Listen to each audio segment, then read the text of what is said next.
Hello guys, അപ്പോൾ നമ്മളിന്ന് കുറച്ച് കൊഞ്ച് വാങ്ങിച്ചിട്ടുണ്ട്. നമുക്കിന്ന് റോസ്റ്റ് ചെയ്തെടുക്കാം. അപ്പോൾ ആദ്യം തന്നെ സവാള എടുത്തു, അതൊന്ന് തൊലിയൊക്കെ കളഞ്ഞ് വൃത്തിയാക്കി, പിന്നെ ഒന്ന് നൈസിന് അരിഞ്ഞെടുത്തു. അപ്പോഴത്തെ സൈഡിൽ അമ്മ നമ്മുടെ കൊഞ്ചൊക്കെ ഒന്ന് വൃത്തിയാക്കി എടുത്തിട്ടുണ്ടായിരുന്നു. പിന്നെ നമ്മൾ ഇഞ്ചിയും വെളുത്തുള്ളിയും തക്കാളിയൊക്കെ എടുത്തു. പിന്നെ അപ്പോഴത്തേക്ക് നമ്മുടെ കൊഞ്ച് ഇത്തിരി മഞ്ഞൾപ്പൊടിയും ഉപ്പും ഇട്ടൊന്ന് മാറ്റി വെക്കാം.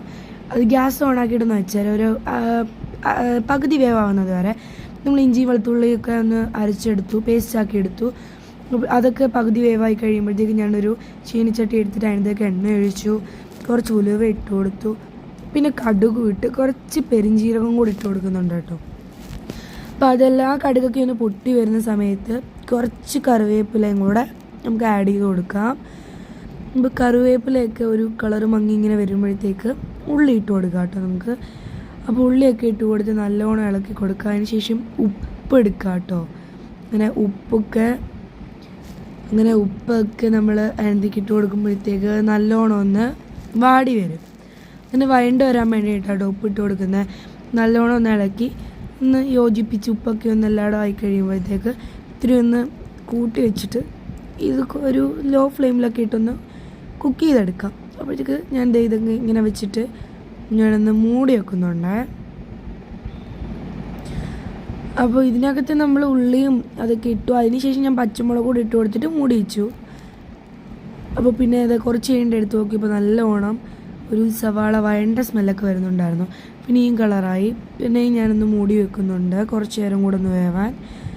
അപ്പോഴത്തേക്ക് നമ്മുടെ മഞ്ഞൾപ്പൊടിയും മുളക് പൊടിയും മല്ലിപ്പൊടിയും എല്ലാം കൂടെ കുറച്ചെടുത്തിട്ട് ഇതിനകത്തൊക്കെ ഇട്ട് കൊടുത്തിട്ട് നല്ലോണം ഒന്ന് ഇളക്കി കൊടുക്കാം. അപ്പോഴത്തേക്ക് പിന്നെ നമ്മൾ ആ കൊഞ്ച് അതിനകത്തേക്ക് ഇട്ട് കൊടുത്തു.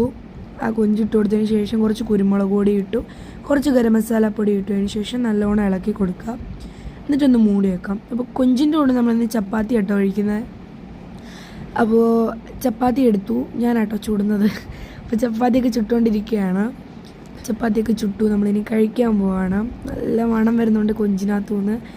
അപ്പോൾ എരിയൊക്കെ കാണും. അതുകൊണ്ട് ഞാൻ കുറച്ച് സൈഡ് ഡിഷായിട്ട് മാങ്ങയൊക്കെ എടുത്ത് വെക്കുന്നുണ്ട് കേട്ടോ. അപ്പോൾ ഇത് കഴിച്ച് നോക്കാം. സംഭവം എന്തായാലും അടിപൊളിയായിട്ടുണ്ട്. എനിക്ക് ഭയങ്കരമായിട്ട് ഇഷ്ടപ്പെട്ടു. അപ്പോൾ ഇത് കണ്ടില്ലേ, അതിൻ്റെ കളറൊക്കെ നോക്കി കാണുമ്പോഴേ കൊതി വരുന്നു. പക്ഷെ നല്ല ടേസ്റ്റ് ഉണ്ടായിരുന്നു കഴിക്കാൻ. സൂപ്പറായിരുന്നു കേട്ടോ. പിന്നെ എല്ലാവരും ഇഷ്ടപ്പെട്ടാൽ ഉണ്ടാക്കി നോക്കുക. ചാനൽ സബ്സ്ക്രൈബ് ചെയ്യുക, ലൈക്ക് ചെയ്യുക, കമൻറ്റ് ചെയ്യുക മറക്കല്ല കേട്ടോ. ടാറ്റാ.